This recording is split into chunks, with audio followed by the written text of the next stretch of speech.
Welcome to the Genius Factory. Enjoy the video. You start by preparing the phone and camera together. Make sure your phone OS is supported and the camera has power. Once the app is installed, sign and so settings sync. This saves time later.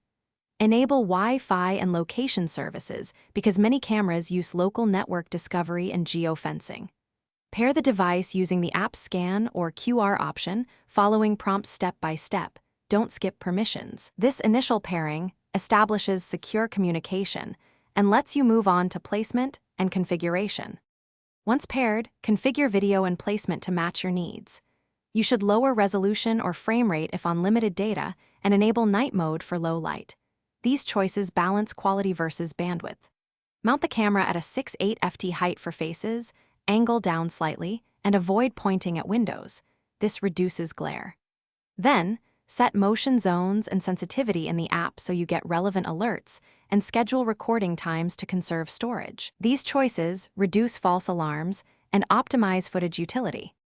You finish by thoroughly testing and learning basic troubleshooting. Run a live test, walk through motion zones, trigger alerts, and review recorded clips to confirm audio and timestamps. Make sure cloud or SD storage shows available capacity and set retention rules so old files auto-delete. If you face issues, reboot the camera and phone first, then repair in the app.